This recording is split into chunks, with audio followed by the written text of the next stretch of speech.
Small Steps, Big Changes, Gradual Exposure Techniques for Social Anxiety. Written and published by Ciro Irmici. Feel free to subscribe for more content. Now let's get into the book. Introduction. Understanding social anxiety and the power of small steps. Social anxiety can feel like a relentless shadow, always lurking in the background, waiting to make your palms sweaty and your mind race at the worst possible moments. Whether it's the thought of speaking up in a meeting, introducing yourself to someone new, or simply being the center of attention for more than a few seconds, the anxiety feels all too real and, let's be honest, pretty exhausting. You're not alone in this. Millions of people feel the same. But here's the kicker. There's a way to make it better, one small, manageable step at a time. This book is your guide to gradually exposing yourself to the social situations that make your heart beat a little too fast and your brain overanalyze every detail like it's solving a crime scene. But instead of diving headfirst into the deep end of anxiety like some misguided hero, we're going to start with baby steps. Think of it like dipping your toes into the shallow end, no cannonballs required. Why small steps, you ask? Because they work. Science says so, and so do the countless people who found freedom by taking one tiny leap after another. Gradual exposure allows your mind and body to get used to the situations that make you uncomfortable without sending you into full panic mode. It's like training a scared puppy to walk through the neighborhood. You start with the driveway before tackling the busy streets. And no, I'm not calling you a puppy, but the principle is kind of the same, slow, steady, and with plenty of treats along the way. In this book, you'll learn how to identify your anxiety triggers, set achievable goals, and gradually expose yourself to challenging social scenarios. We'll cover everything from making eye contact in conversations. Yes, it's harder than it sounds, to navigating large social events without wanting to teleport to a deserted island. You'll discover practical exercises, funny real-life examples, and a few moments of lighthearted humor to remind you that social anxiety, while serious, doesn't have to be a joy killer. And guess what? You don't have to be perfect at any of this. You're allowed to stumble, laugh at yourself, and try again. This isn't about erasing anxiety completely, it's about learning to live alongside it, like that quirky roommate who always leaves dishes in the sink but pays rent on time. We'll focus on progress, not perfection, and celebrate every little victory along the way. So, grab your favorite beverage, get comfy, and let's take this journey together. One small step at a time, we're going to turn your social fears into manageable challenges. And who knows, by the end of this, you might even look forward to that next party invite. Or at the very least, you won't immediately want to hide under the bed when it arrives. Let's get started. You've got this. Chapter 1. The Science Behind Social Anxiety. Have you ever wondered why your brain seems to throw a party for all the wrong reasons whenever you're in a social situation? And by party, I mean that sweaty, heart-pounding, mind-racing feeling that hits when someone asks you to introduce yourself or, heaven forbid, make small talk.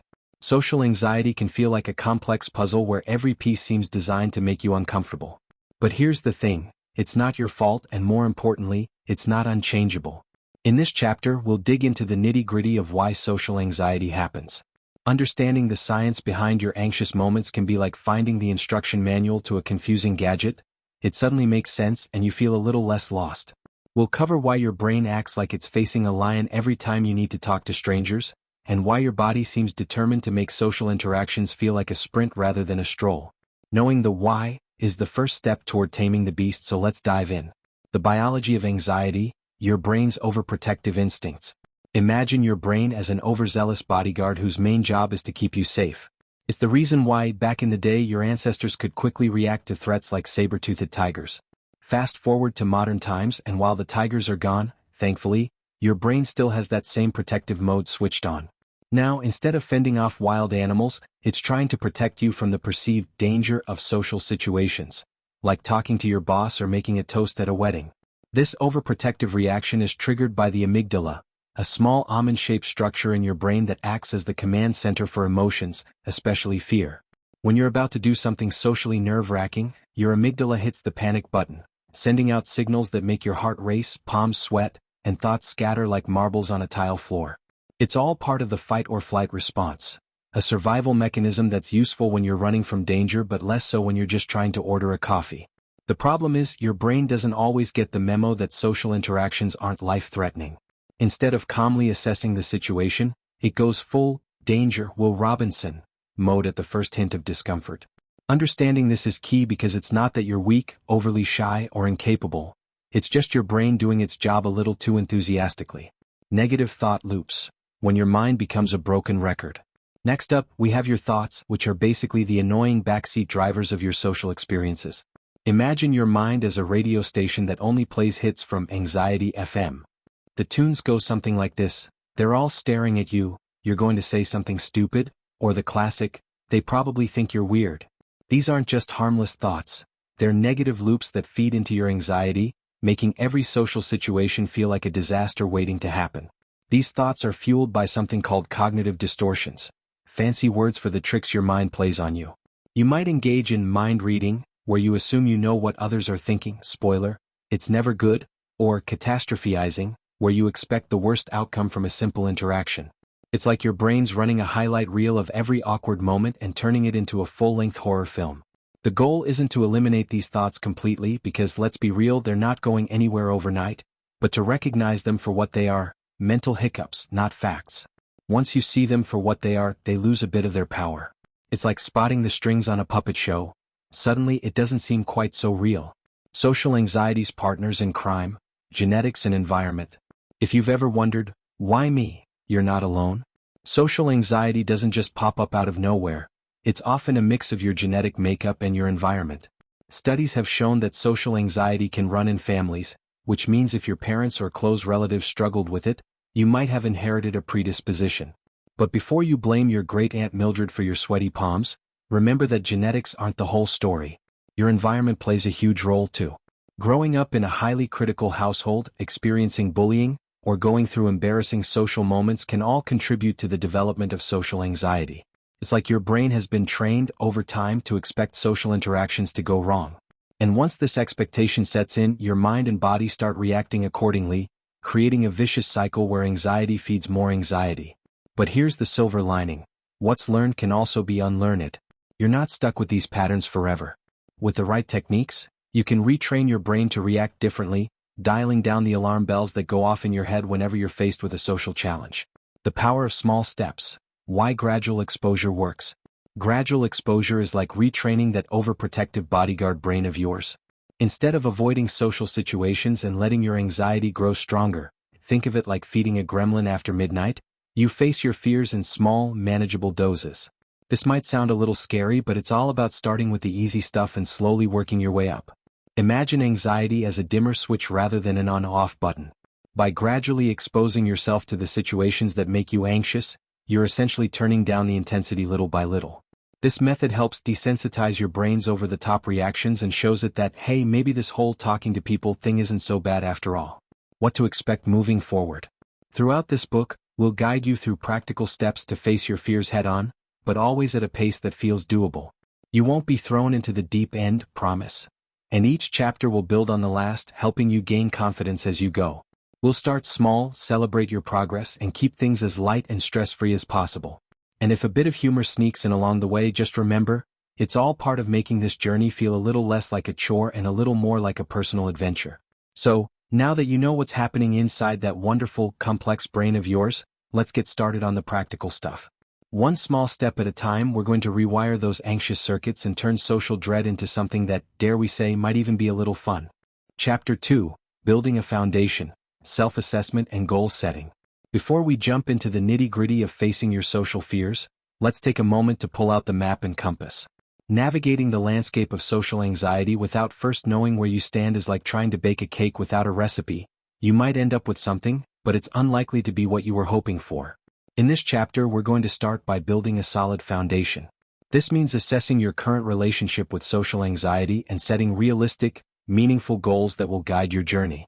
Think of this process as putting on your best detective hat, or monocle if you're feeling fancy. You'll be investigating your own behaviors, thoughts, and triggers, all while identifying what you truly want to achieve. By the end of this chapter, you'll have a clearer picture of where you are, where you want to be, and the steps needed to get there, one manageable piece at a time. Taking stock. Understanding your social anxiety profile. First things first, let's figure out where you stand with social anxiety. This isn't about labeling yourself or playing armchair psychologist.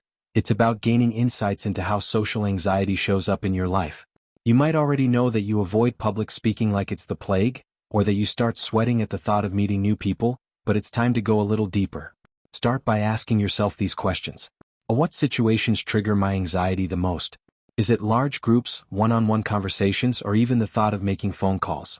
How does my body react when I'm anxious? Do your palms sweat, does your heart race, or do you feel like you might faint? Noticing these physical responses is crucial because they're your body's way of communicating that it feels threatened, even if the threat is just a friendly chat. What thoughts pop into my head in these moments? Are you worried about being judged, saying something wrong, or being the center of negative attention?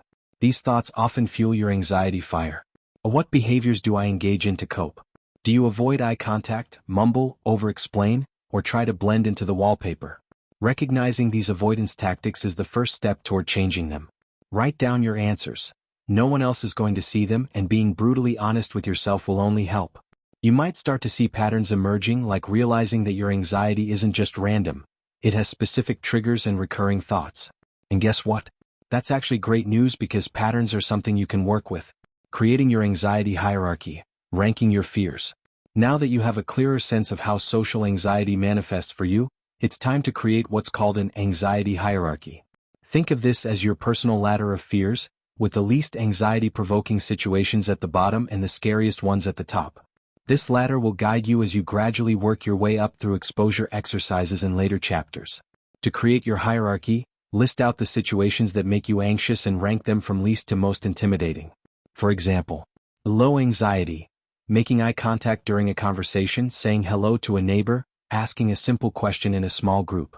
Medium anxiety, introducing yourself at a meeting, chatting with a stranger at a social event, giving a short presentation.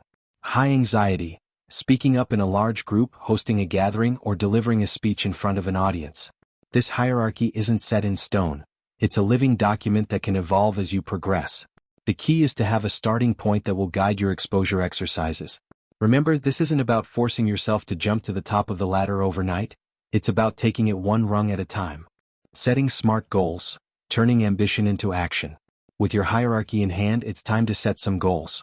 But not just any goals, smart goals. This isn't just another corporate buzzword. It's a way to make sure your goals are specific, measurable, achievable, relevant, and time-bound. In other words, goals that you can actually stick to. Let's break down what that looks like in practice. Is specific. Instead of saying, I want to be less anxious in social settings, try, I want to be able to introduce myself confidently at a networking event.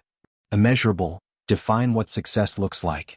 For example, I'll know I've succeeded when I can introduce myself without feeling like I want to melt into the floor. Achievable. Don't set yourself up for failure. If public speaking is a 10 on your anxiety scale, don't make your first goal to give a TED Talk. Start smaller, like sharing an opinion in a meeting. Relevant. Make sure your goals align with what truly matters to you. If your goal is to be more social but you have no interest in large parties, then focus on smaller, more meaningful interactions. Time-bound. Set a timeline. I will work up to this goal over the next 2 months by practicing at least once a week. Setting smart goals helps you move forward in a structured way, making your progress feel less like random chance and more like a deliberate path to success. And when you hit those goals, don't forget to celebrate, even if it's just with a happy dance or your favorite snack. Visualizing success. The power of positive imagery. Visualization might sound a little woo-woo, but there's solid science behind it. Athletes do it, performers do it, and guess what? It can work for anxiety too. The brain often can't distinguish between something vividly imagined and something real, so when you visualize yourself succeeding in a social situation, you're essentially training your brain to handle it better in real life. Try this exercise. Close your eyes and imagine yourself calmly and confidently handling a social situation that's on your anxiety hierarchy. Picture every detail: the room, the people, your relaxed body language, and your clear, strong voice. The more vividly you can imagine this scenario, the better. Do this regularly, especially before facing a challenging situation, and you'll start to feel more prepared when the real thing happens. Tracking your progress. The importance of reflection. As you begin tackling your goals, it's crucial to keep track of your progress. Not just to see how far you've come, but to spot what's working and what needs tweaking. A simple journal or notes app will do. Anything where you can jot down what you tried, how it felt, and any successes or setbacks. For each attempt, ask yourself, what went well? Even the smallest wins count, like making eye contact or speaking up once. What was challenging? Was there a particular thought or physical sensation that made it hard? What can I do differently next time? Maybe it's practicing relaxation techniques beforehand or breaking the task into even smaller steps. Reflecting doesn't just help you improve. It also keeps you motivated by highlighting how much you're growing. Plus, on those tougher days when it feels like you're going nowhere, looking back at your progress can be the perfect reminder that every step counts. Getting comfortable with discomfort. Embracing the awkward. One of the biggest hurdles in overcoming social anxiety is the fear of feeling awkward or uncomfortable. Spoiler alert, you're going to feel that way sometimes, and that's okay. Discomfort is part of the process, like that awkward phase every teenager goes through, painful but ultimately leading to growth. Instead of trying to avoid these feelings, lean into them. Treat them as proof that you're stepping outside your comfort zone and doing the hard work of change. Awkwardness isn't a sign of failure, it's a sign of bravery. The more you allow yourself to feel it without judgment, the less power it will have over you. Wrapping up, the foundation is set. Now that you've assessed where you are, set your goals, and prepared for the journey ahead, you're ready to start taking those small steps that lead to big changes. You've got your map, your compass, and a sense of direction. Each rung of that anxiety ladder is a chance to grow stronger, braver, and more comfortable in your own skin. Remember, this isn't about sprinting to the finish line. It's a marathon with lots of water breaks and the occasional pit stop. And hey, if you stumble along the way, that's all part of the process. Dust yourself off, adjust your goals if needed, and keep moving forward. You're not just building skills, you're building a new, more confident version of yourself. Let's keep climbing. Chapter 3, Starting Small. Mastering one-on-one interactions. Social anxiety often feels the most intense when there's nowhere to hide, like during a one-on-one conversation. There's no crowd to blend into, no background noise to cover awkward silences, and no escape plan that doesn't involve a polite excuse that sounds more like a desperate plea. But here's the good news. Mastering one-on-one interactions is not just doable, it's one of the most effective starting points on your journey to overcoming social anxiety. This chapter is all about taking control of these seemingly intimidating moments and turning them into opportunities for growth. One-on-one interactions are often less about saying the perfect thing and more about feeling comfortable in your own skin, awkward pauses and all. The goal isn't to transform into a charming social butterfly overnight, but to take those small, deliberate steps that will gradually increase your confidence. By the end of this chapter, you'll have a toolkit of techniques designed to help you navigate these interactions with less dread and more ease. The art of small talk, breaking the ice without melting down. Small talk, the casual, everyday conversation that, for many people with social anxiety, feels more like an episode of Survivor than a friendly exchange. Whether it's chatting with a coworker at the coffee machine or making conversation with someone new, small talk can often feel shallow, forced, or just plain scary. But here's the secret. Small talk isn't about saying something profound. It's about creating a connection, however brief, and practicing the art of engaging with others in a low-stakes way. Start with the basics. Focus on the setting or the context to guide your conversation. Here are some gentle conversation starters that you can adapt to fit your style. Comment on your surroundings. This place always has great music playing. Have you been here before? Ask for an opinion. I'm trying to decide between these two drinks. Any recommendations? And mention a shared experience. This line is always so long. Do you come here often? These openers are easy and, more importantly, relatable. You're not fishing for compliments or trying to impress. You're simply inviting the other person into a shared moment. And if the conversation fizzles out, that's okay. The goal isn't a perfect interaction but a comfortable one. The more you practice, the more natural it will feel. Body language, your secret weapon or kryptonite. Ever notice how some people seem effortlessly comfortable during conversations? It's not always about what they say but how they present themselves. Your body language plays a huge role in how you're perceived and, crucially, how you feel during an interaction. Good news, this is something you can control even if your mind is still catching up. Here's how to use body language to your advantage. Maintain open posture. Keep your arms relaxed by your sides rather than crossed. Crossed arms can make you look defensive or closed off, even if that's not how you feel. And make eye contact, but don't stare. Eye contact can be intimidating, but it's one of the simplest ways to show that you're engaged. Aim for a balance. Look at the person when they're speaking, but don't feel the need to lock eyes like you're in a staring contest. A few seconds at a time is more than enough. Smile. Genuinely smiling signals friendliness and approachability.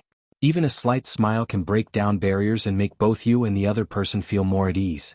And mirror their movements. Subtly mirroring the other person's body language can create a sense of rapport. If they lean in slightly, you can do the same.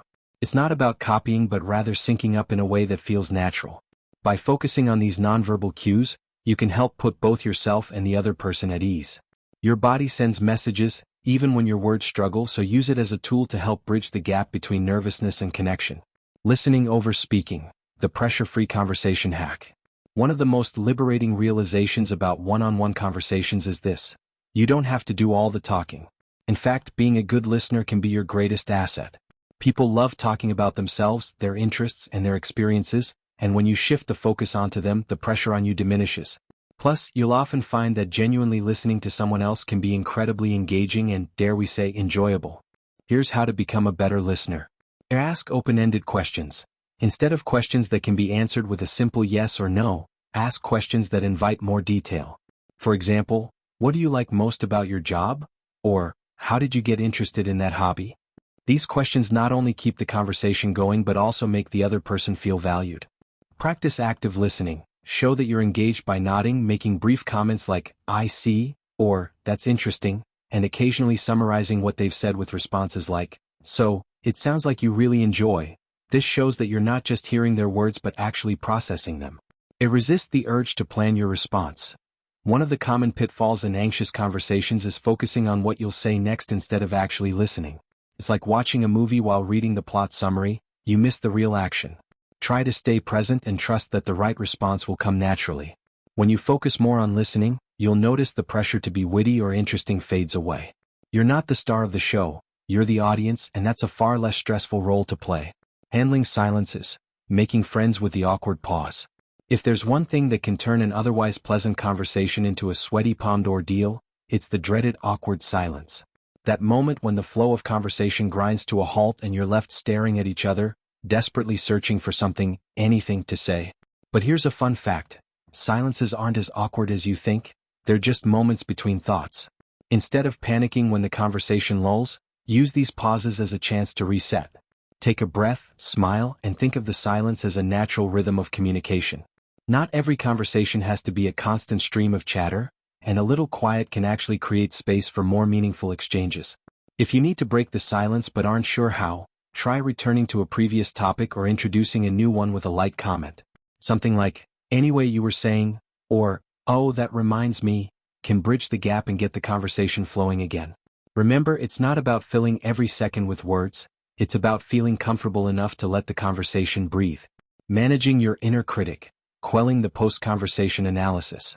If you're like most people with social anxiety, the conversation doesn't end when the talking stops. It continues in your mind, sometimes for hours or even days afterward, as you replay every word and wonder what you could have said differently. This post-conversation analysis is a common pitfall, and it's fueled by your inner critic. The voice that tells you you're awkward, that you said something stupid, or that the other person secretly thinks you're a weirdo. The first step in managing your inner critic is to recognize that it's not an objective commentator. It's a heckler. Its job isn't to give you constructive feedback but to make you feel insecure. When you catch yourself spiraling into self-criticism, try this exercise. Imagine you're talking to a friend who just had the same conversation you did. Would you criticize them harshly or would you offer reassurance? Chances are you'd be kind and encouraging.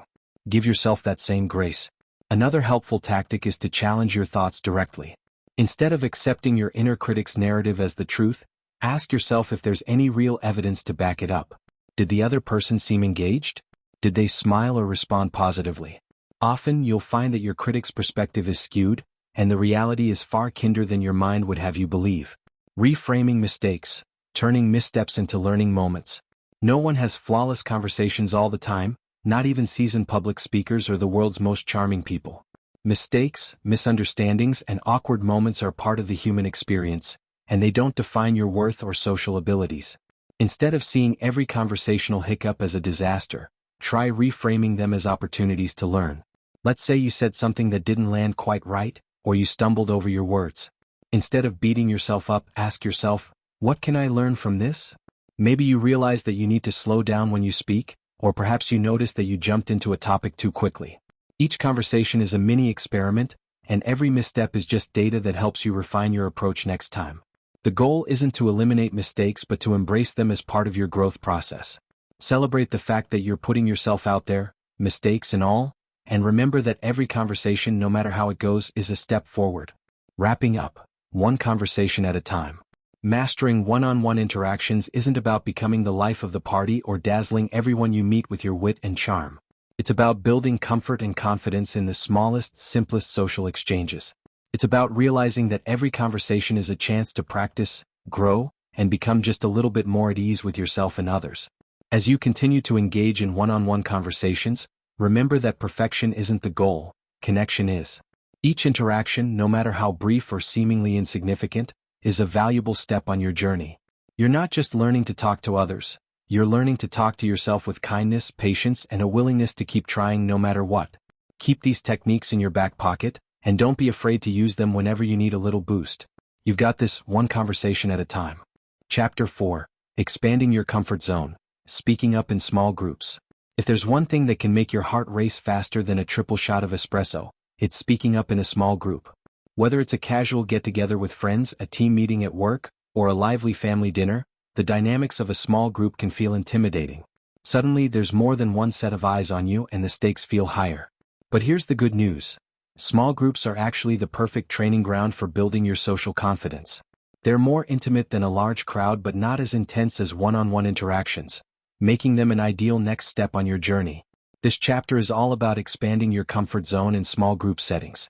We'll explore how to manage the anxiety that comes with speaking up, how to navigate group dynamics, and how to contribute in ways that feel authentic to you.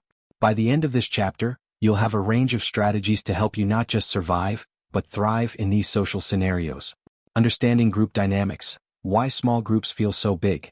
Let's start by addressing why small groups can feel so daunting. In a one-on-one conversation, your focus is on just one person, but in a group, there's a sense of collective attention. You're not just speaking to one individual, you're engaging with an entire mini-audience. This shift in focus can make you feel like the spotlight is on you, amplifying every word, gesture, and pause. But here's the secret. The spotlight isn't nearly as bright as it feels. In reality, people in small groups are often more focused on themselves than on scrutinizing you. They're thinking about what they'll say next, whether they're being understood or how they're coming across. Once you realize that everyone is caught up in their own experience, it takes a lot of pressure off. You're not performing on stage, you're participating in a shared conversation. Understanding group dynamics also means recognizing the flow of conversation.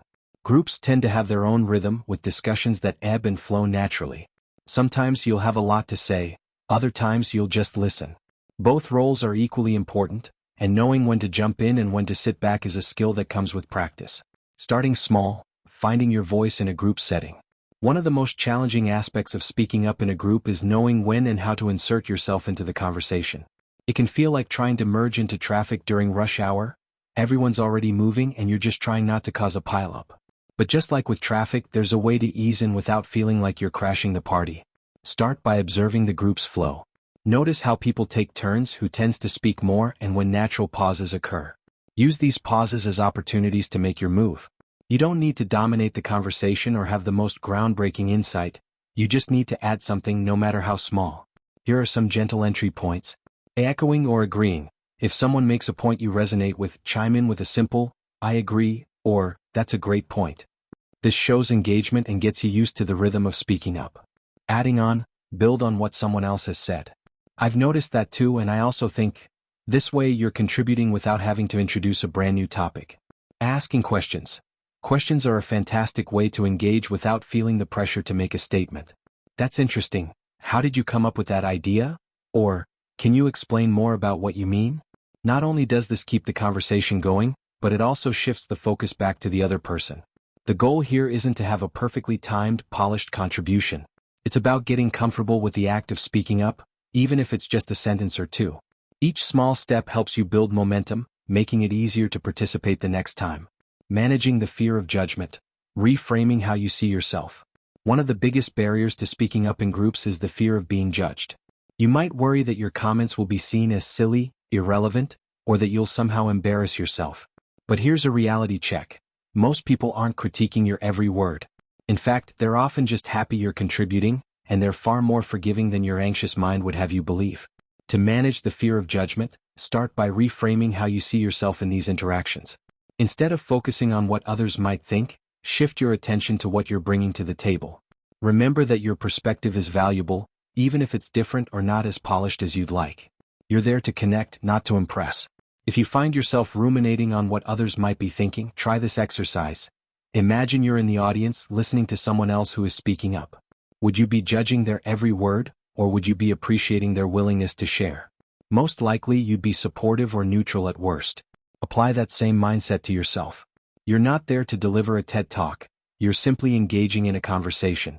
Handling interruptions and overlapping conversations. Navigating the noise. Group conversations can be chaotic.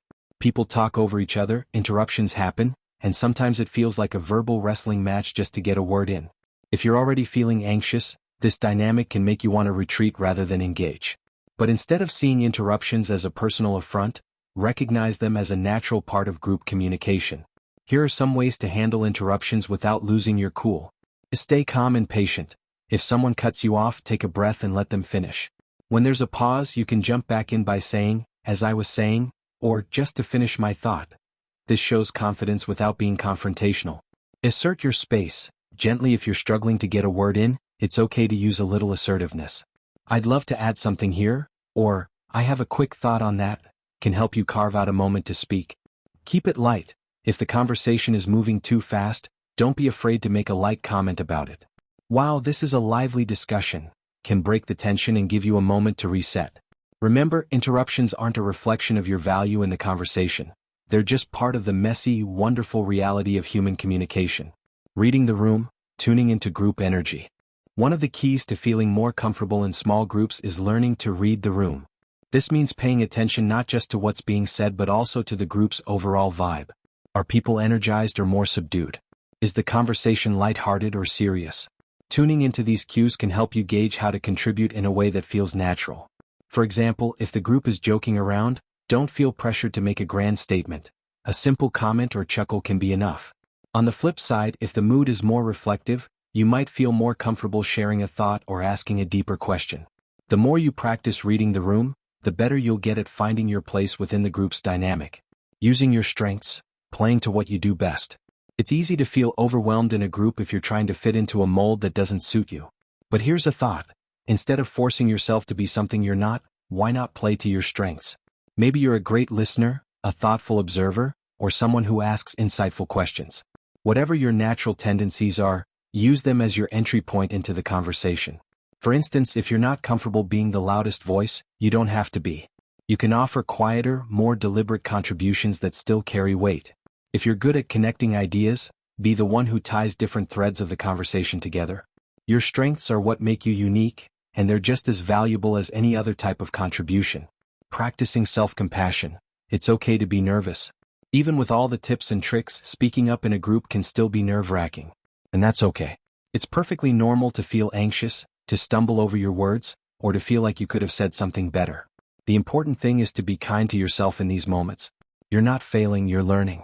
When you feel your anxiety creeping in, remind yourself that everyone in the group has been nervous at some point, even if they don't show it. No one is expecting perfection. They're just glad you're part of the conversation. Celebrate each small victory, whether it's making a comment, asking a question, or even just staying present without retreating into your thoughts. Wrapping up. Embracing your place in the group. Expanding your comfort zone in small groups isn't about transforming into the loudest voice in the room.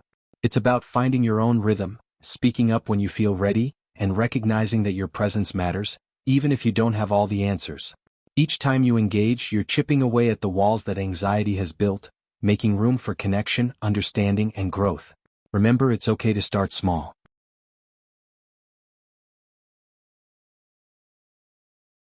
Chapter 5. The Power of Public Spaces, Navigating Crowds and Public Settings. Stepping into a crowded room or bustling public space can feel like walking into a lion's den when you have social anxiety. The sheer volume of people, the overlapping chatter, and the feeling of being one among many can be overwhelming. Whether it's a packed cafe, a busy park, or a social event where everyone seems effortlessly at ease, these environments often crank up anxiety to maximum volume. You might feel like every pair of eyes is on you, scrutinizing your every move, or worse, that you're invisible in a sea of strangers, utterly out of place. But here's the thing, public spaces are not the enemy. In fact, they offer a unique opportunity to practice being around people without the pressure of direct interaction. Unlike small group settings where the focus can shift directly to you, public spaces allow you to blend in, observe, and engage at your own pace. This chapter will explore how you can turn these seemingly intimidating environments into low-pressure training grounds for managing your social anxiety. We'll look at ways to navigate crowds, reduce anxiety, and even find moments of calm amidst the chaos. Reframing public spaces, from threats to opportunities. The first step in becoming more comfortable in public spaces is to change how you perceive them. Right now, you might see crowded areas as anxiety traps, places where you're bound to feel awkward, out of place, or overwhelmed. But what if you started seeing them differently? What if public spaces were actually opportunities to practice being around others without the commitment of direct engagement? Think of it like this. In a public setting, you have the freedom to choose how much or how little you interact. You can sit quietly in a coffee shop, people watch at a park, or stroll through a busy street without anyone expecting anything from you. You're not required to perform, make conversation, or be noticed. Public spaces are one of the few social settings where you can be present without being the center of attention, making them ideal for practicing being around others while still maintaining control. Instead of viewing public spaces as stressful, start seeing them as environments where you can gradually expose yourself to the presence of others. The next time you find yourself in a crowded place, take a moment to observe without judgment. Notice how people are absorbed in their own activities, barely aware of your presence. This shift in perspective can help reduce the feeling of being under a microscope and allow you to exist in the space without the pressure to perform. Finding your comfort zone. Identifying safe spots in public settings. When navigating public spaces, it's helpful to identify areas where you feel most at ease. These are your safe spots, places where you can retreat, regroup, and ground yourself when anxiety starts to spike. Safe spots can be as simple as a quiet corner in a cafe, a bench in a park, or a spot near an exit where you can easily leave if things get too overwhelming. Finding your comfort zone in a public setting isn't about hiding. It's about giving yourself the flexibility to manage your anxiety. Start by exploring different environments at different times of the day. You might find that certain places are less crowded or more relaxing at off-peak hours, making them more manageable as you build your confidence. For example, a bustling cafe might feel overwhelming during the morning rush but peaceful and inviting in the late afternoon. Once you've identified your safe spots, use them as a base for gradually increasing your exposure to more challenging environments. Spend time in these spaces, get used to the sounds, the movements, and the presence of others. You don't have to do anything dramatic. Simply being there is enough. The goal is to acclimate yourself to the environment at your own pace, allowing your anxiety to naturally decrease over time. Breathing through the noise. Managing anxiety in crowded spaces. Crowded environments often come with a sensory overload, loud conversations, the clinking of cups, the hum of traffic, and the constant motion of people moving in every direction. This sensory barrage can heighten anxiety, making you feel like you're drowning in noise and activity. To manage this, it's essential to have grounding techniques that help you stay centered, even when the world around you feels chaotic. One of the simplest yet most effective techniques is mindful breathing. When you feel anxiety creeping in, focus on your breath. Inhale deeply through your nose, hold for a few seconds, and then exhale slowly through your mouth. Repeat this cycle a few times, paying attention to the sensation of the air moving in and out of your body. Breathing exercises like this can help activate your parasympathetic nervous system, which counteracts the body's fight-or-flight response, calming your mind and reducing physical symptoms of anxiety. As you breathe, try to ground yourself by tuning into your surroundings in a controlled way. Focus on specific sensory details, the warmth of the sun on your skin, the texture of the chair you're sitting in, or the rhythm of background music. Engaging your senses in this way can pull you out of the anxiety spiral and bring you back to the present moment. Instead of feeling overwhelmed by the crowd, you become an observer, anchored by your breath and sensory awareness. Small acts of engagement. Dipping your toes into social waters. Once you feel more comfortable simply being in public spaces, the next step is to engage in small, manageable ways. This doesn't mean striking up a conversation with strangers or putting yourself in the spotlight. Instead, start with tiny acts that involve brief social interactions but don't require a significant emotional investment. For example, you might begin by ordering food or coffee at a counter rather than using a self-service option. When you do, make eye contact with the barista, smile, and say thank you. These micro-interactions are quick, predictable, and low stakes, making them perfect for practice. You're not trying to have a meaningful conversation. You're just getting used to the act of engaging with another person in a public setting. Another simple engagement exercise is to ask for directions or information. This could be as straightforward as asking a store employee where to find an item or inquiring about the time of the next bus. These small exchanges allow you to practice speaking up without the pressure of extended dialogue, giving you the chance to build confidence incrementally. As you grow more comfortable, you can gradually increase the level of engagement. Attend a public event like a farmer's market, a gallery opening, or a community workshop. These settings provide natural opportunities to interact without the expectation of sustained conversation. The key is to approach each interaction as an experiment, not a performance. There's no right or wrong way to engage, just opportunities to practice and learn. Embracing the role of the observer. You don't always have to participate. One of the great things about public spaces is that they allow you to be an observer. You can sit on the sidelines, watch the world go by, and absorb the energy of a crowd without actively participating. This can be incredibly freeing, especially when social anxiety makes you feel pressured to engage more than you're comfortable with. Observing is not a passive act. It's a powerful way to familiarize yourself with social environments without the stress of direct involvement. Spend time people watching, noting how others interact, move, and express themselves. You'll often notice that most people are far from perfect, stumbling over words, pausing awkwardly, or looking just as uncertain as you feel. These observations can be reassuring, reminding you that social blunders are part of the human experience and not something unique to you. Being an observer also allows you to study the social norms and cues of different settings. Pay attention to how people greet each other, what kinds of conversations seem to flow naturally, and how body language influences interactions. This silent participation builds your social awareness and helps you feel more prepared for when you do decide to engage. Celebrating the small wins. Acknowledging your progress in public spaces. Navigating public spaces when you have social anxiety is no small feat, and every step forward deserves recognition. It's easy to focus on what you could have done better or compare yourself to others who seem effortlessly at ease, but progress is not a straight line. It's a series of small, often invisible victories that add up over time. Celebrate each step you take, whether it's spending 10 extra minutes in a busy cafe, striking up a brief conversation with a stranger, or simply showing up in a crowded place when you wanted to stay home. Acknowledge your courage, no matter how modest the action might seem. Progress is made up of these moments, the times when you face your fears, even if it's just by sitting quietly among others. Keep a journal or mental note of these small wins. Reflect on how each experience felt, what you learned, and how it pushed you a little further out of your comfort zone.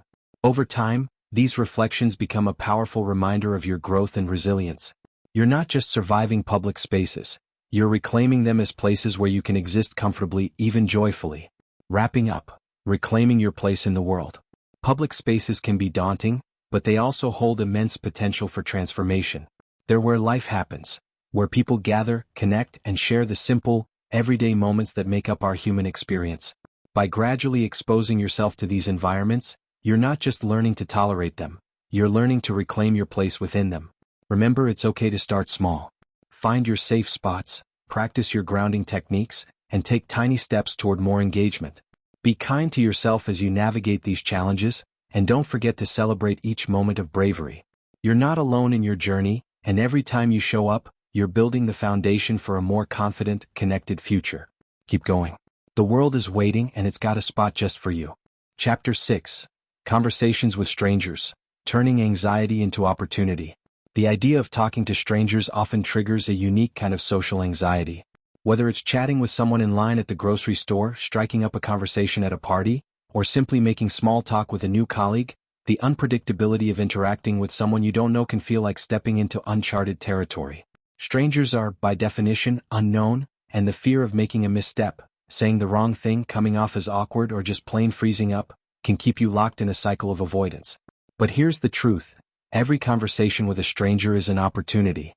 It's a chance to practice your social skills, to step outside of your comfort zone, and to connect, however briefly, with another person. These moments don't have to be perfect. They just have to happen. In this chapter, we'll explore how to shift your mindset about talking to strangers, turning these everyday interactions from anxiety-inducing encounters into opportunities for growth. We'll look at how to manage the fear, embrace the unpredictability, and even find joy in these small connections. Why talking to strangers feels so intimidating. Talking to strangers taps into some of our most primal fears. As social creatures, we're wired to seek acceptance and avoid rejection, and interacting with someone new can feel like a gamble where the stakes are high. There's the fear of judgment. What will this person think of me? And the fear of saying something that might make you look foolish or out of place. These fears are compounded by the unpredictability of the situation. Unlike conversations with friends or family, where you have a shared history and a sense of how the other person will respond, talking to a stranger is a blank slate. You don't know what will happen, and for those with social anxiety, That uncertainty can be terrifying. However, it's important to remember that most of these fears are based on assumptions, not reality. The vast majority of strangers aren't scrutinizing your every word or silently judging your every move. They're just as wrapped up in their own world, often relieved that someone else is making the effort to connect. Understanding this can help you reframe your fears. Talking to strangers isn't a test you have to pass. It's simply a moment of human connection, no more and no less. The power of a friendly opening, initiating conversations with ease. One of the most daunting aspects of talking to strangers is figuring out how to start. The pressure of coming up with a perfect opening line can feel paralyzing, as if the entire success of the interaction hinges on your first words. But here's the thing, you don't need a clever or profound introduction. Most people aren't expecting you to wow them with wit or dazzle them with deep insights. A simple, friendly opening is often all it takes to get the conversation rolling. Start with something natural and relevant to the situation. If you're waiting in line, a comment about the wait time or a lighthearted observation about your surroundings can be enough. If you're at a social event, a question about how they know the host or what brought them there can open the door. The key is to keep it casual and to the point, allowing the conversation to unfold organically without forcing it. Once you've made the initial connection, follow the flow of the conversation. Listen actively to what the other person is saying, and respond with genuine interest. You don't need to plan your next statement or worry about steering the discussion in a particular direction.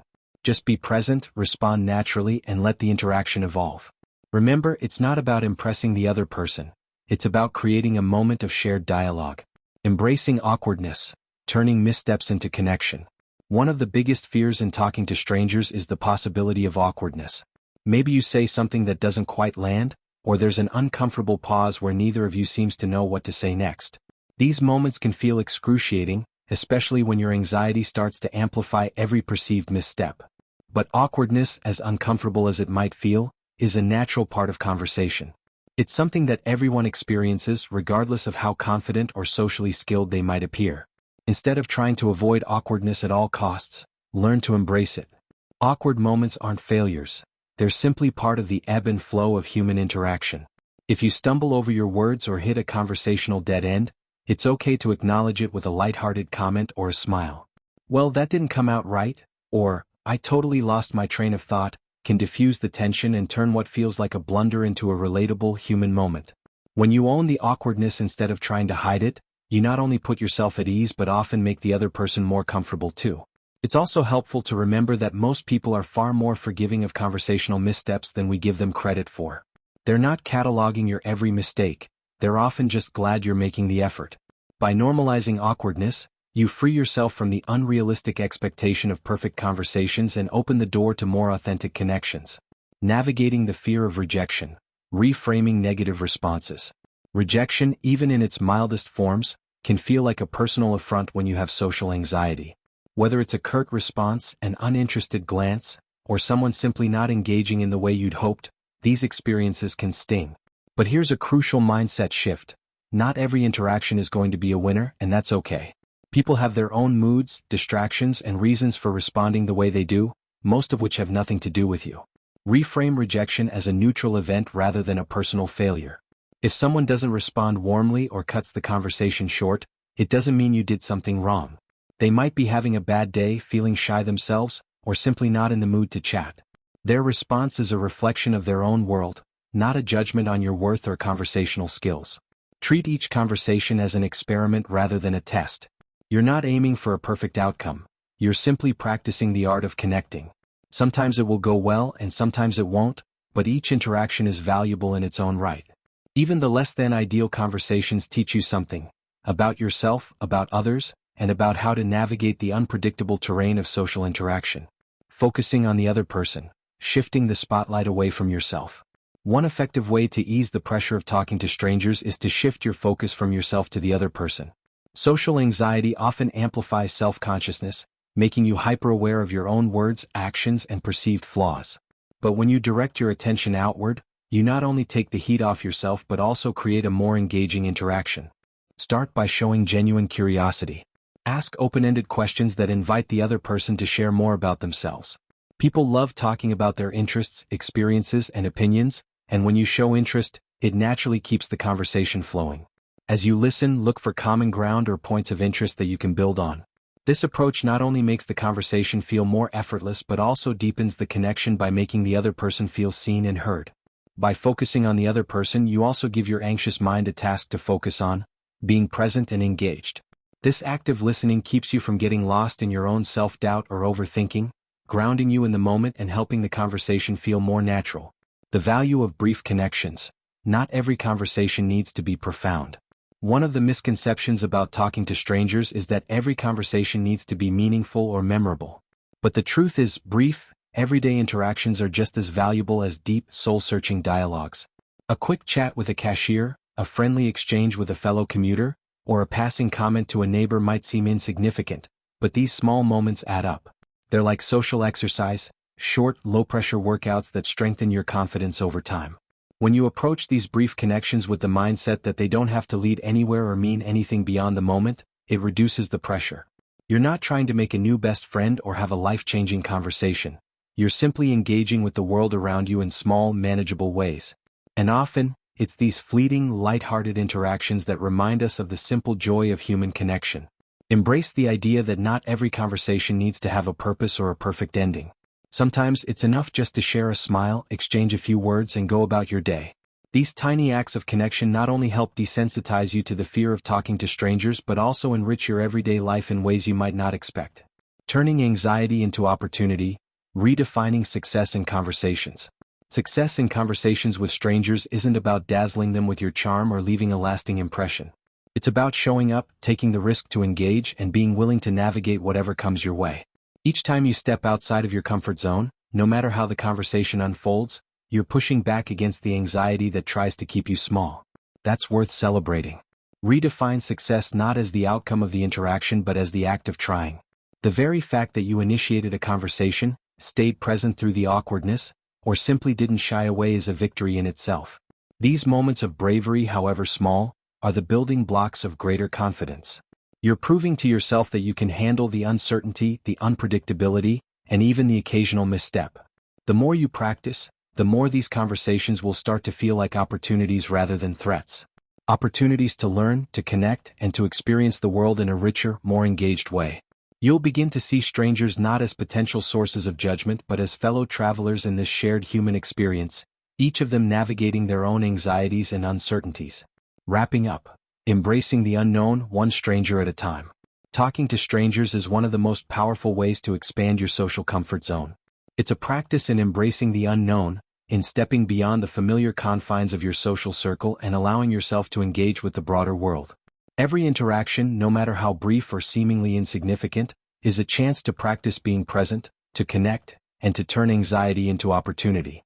As you continue to challenge yourself, remember that perfection isn't the goal, presence is. Be kind to yourself as you navigate these interactions, and don't be afraid to celebrate the small wins. Each conversation, each smile, and each awkward moment is part of your journey toward a more confident, connected self. Keep taking those small steps. You're doing great, and the world is full of strangers just waiting to become fleeting, yet valuable parts of your story. Start by showing genuine curiosity. Ask open-ended questions that invite the other person to share more about themselves. People love talking about their interests, experiences, and opinions, and when you show interest, it naturally keeps the conversation flowing. As you listen, look for common ground or points of interest that you can build on. This approach not only makes the conversation feel more effortless but also deepens the connection by making the other person feel seen and heard. By focusing on the other person, you also give your anxious mind a task to focus on, being present and engaged. This active listening keeps you from getting lost in your own self-doubt or overthinking, grounding you in the moment and helping the conversation feel more natural. The value of brief connections. Not every conversation needs to be profound. One of the misconceptions about talking to strangers is that every conversation needs to be meaningful or memorable. But the truth is, brief, everyday interactions are just as valuable as deep, soul-searching dialogues. A quick chat with a cashier, a friendly exchange with a fellow commuter, or a passing comment to a neighbor might seem insignificant, but these small moments add up. They're like social exercise, short, low-pressure workouts that strengthen your confidence over time. When you approach these brief connections with the mindset that they don't have to lead anywhere or mean anything beyond the moment, it reduces the pressure. You're not trying to make a new best friend or have a life-changing conversation. You're simply engaging with the world around you in small, manageable ways. And often, It's these fleeting, light-hearted interactions that remind us of the simple joy of human connection. Embrace the idea that not every conversation needs to have a purpose or a perfect ending. Sometimes it's enough just to share a smile, exchange a few words, and go about your day. These tiny acts of connection not only help desensitize you to the fear of talking to strangers but also enrich your everyday life in ways you might not expect. Turning anxiety into opportunity, redefining success in conversations. Success in conversations with strangers isn't about dazzling them with your charm or leaving a lasting impression. It's about showing up, taking the risk to engage, and being willing to navigate whatever comes your way. Each time you step outside of your comfort zone, no matter how the conversation unfolds, you're pushing back against the anxiety that tries to keep you small. That's worth celebrating. Redefine success not as the outcome of the interaction but as the act of trying. The very fact that you initiated a conversation, stayed present through the awkwardness, or simply didn't shy away is a victory in itself. These moments of bravery, however small, are the building blocks of greater confidence. You're proving to yourself that you can handle the uncertainty, the unpredictability, and even the occasional misstep. The more you practice, the more these conversations will start to feel like opportunities rather than threats. Opportunities to learn, to connect, and to experience the world in a richer, more engaged way. You'll begin to see strangers not as potential sources of judgment but as fellow travelers in this shared human experience, each of them navigating their own anxieties and uncertainties. Wrapping up. Embracing the unknown, one stranger at a time. Talking to strangers is one of the most powerful ways to expand your social comfort zone. It's a practice in embracing the unknown, in stepping beyond the familiar confines of your social circle and allowing yourself to engage with the broader world. Every interaction, no matter how brief or seemingly insignificant, is a chance to practice being present, to connect, and to turn anxiety into opportunity. As you continue to challenge yourself, remember that perfection isn't the goal, presence is. Be kind to yourself as you navigate these interactions, and don't be afraid to celebrate the small wins. Each conversation, each smile, and each awkward moment is part of your journey toward a more confident, connected self. Keep taking those small steps. You're doing great, and the world is full of strangers just waiting to become fleeting, yet valuable parts of your story. Chapter 7. Conquering the Spotlight. Techniques for Public Speaking and Presentations. Public speaking and presentations are often considered the ultimate challenges for anyone dealing with social anxiety. The mere thought of standing in front of a group with all eyes fixed on you can trigger a wave of dread that feels almost unbearable. The anticipation of making a mistake, forgetting your words, or simply feeling exposed can be paralyzing.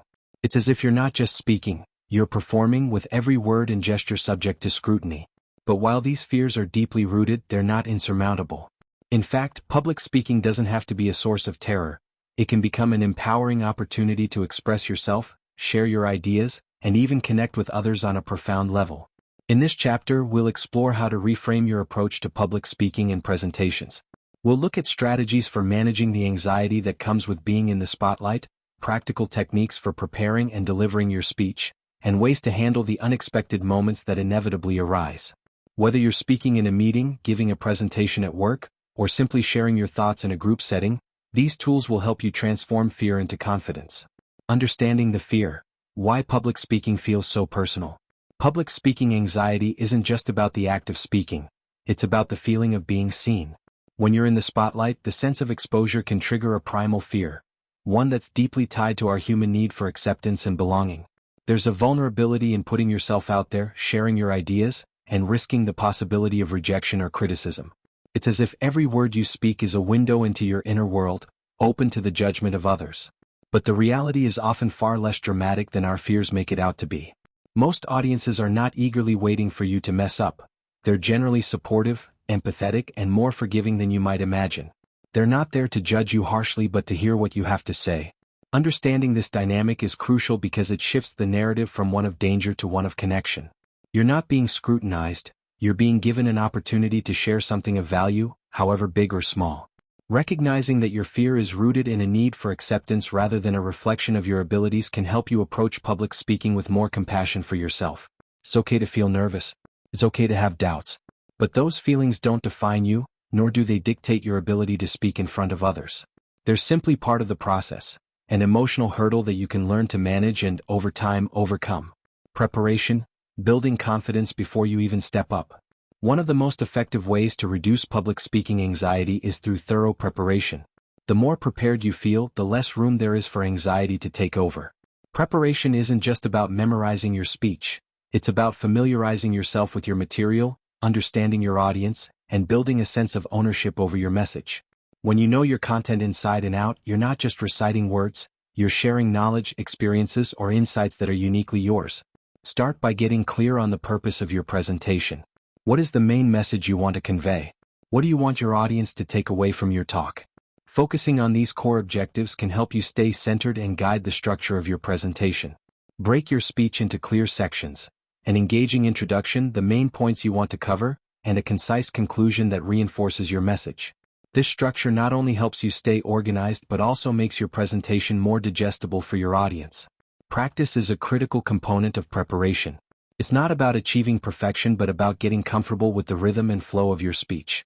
Practice in front of a mirror, record yourself, or run through it with a friend or family member.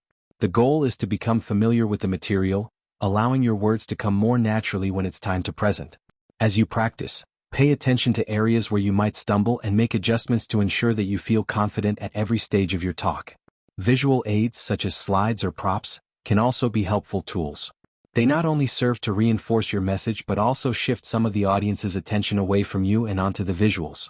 However, it's essential not to rely on them entirely. Think of them as support, not a crutch. You are the focal point of the presentation, and your voice is what carries the message. Managing pre-speech anxiety, grounding techniques to calm your nerves. The moments leading up to a speech can be the most anxiety-inducing. Your heart races, your palms sweat, and your mind might feel like it's running at 100 miles an hour. In these moments, it's crucial to have techniques that help ground you and bring you back to the present. One of the most effective methods is deep breathing. Before you start speaking, take a few deep breaths, inhaling slowly through your nose and exhaling through your mouth. This simple act can help activate your body's relaxation response, slowing your heart rate and calming your nerves. Another useful grounding technique is visualization. Close your eyes and picture yourself delivering your speech confidently and calmly. Imagine the room, the faces in the audience, and yourself speaking with ease and authority. Visualization isn't just wishful thinking. It's a powerful way to mentally rehearse success, training your brain to expect a positive outcome rather than a fearful one. Physical grounding exercises can also be beneficial. For example, feel the weight of your feet on the ground or press your hands together to create a sense of physical stability. These small, tactile cues can help anchor you in your body and momentarily distract your mind from anxious thoughts. Lastly, consider using a short, positive affirmation before you begin. Something as simple as "I am prepared" or "I am capable" can act as a mental reset, replacing the loop of anxious thoughts with a message of self-assurance. It's a reminder that you've done the work, you're ready, and you have the ability to deliver. Engaging your audience, making connection your priority. One of the most effective ways to reduce the anxiety of public speaking is to shift your focus from performing perfectly to connecting authentically. The more you engage with your audience, the less it feels like a performance and the more it feels like a conversation. This connection starts with eye contact. Rather than scanning the room in a mechanical way, try to make brief, genuine eye contact with individuals throughout your speech. Imagine you're talking to them one-on-one, sharing your message directly with a single person rather than addressing a faceless crowd. Use your voice as a tool to connect. Vary your tone, pitch, and pace to keep your audience engaged and to emphasize key points. A monotonous delivery can make even the most compelling content feel flat, so let your natural expressiveness come through. Speak as if you're telling a story, guiding your audience through your message with a sense of enthusiasm or sincerity. Pausing is another powerful way to engage. It might seem counterintuitive. Pauses can feel like an eternity when you're anxious, but they serve a vital role. Pausing allows your audience time to absorb your words, and it gives you a moment to gather your thoughts. Use these brief silences to maintain control of the pacing, ensuring you're not rushing through your material in a flurry of nerves. Don't be afraid to bring some personality into your presentation. Whether it's a touch of humor, a personal anecdote, or a relatable comment, allowing yourself to be human makes your presentation more relatable and engaging. You don't have to be a stand-up comedian or a motivational speaker. Just let a bit of your authentic self shine through. Audiences connect with authenticity, and showing a little vulnerability can turn what feels like a high-stakes performance into a shared experience. Handling mistakes gracefully, owning the moment. Mistakes are an inevitable part of public speaking. You might forget a line, stumble over a word, or lose your train of thought. These moments can feel catastrophic when you're in front of an audience, but they're rarely as noticeable as you think.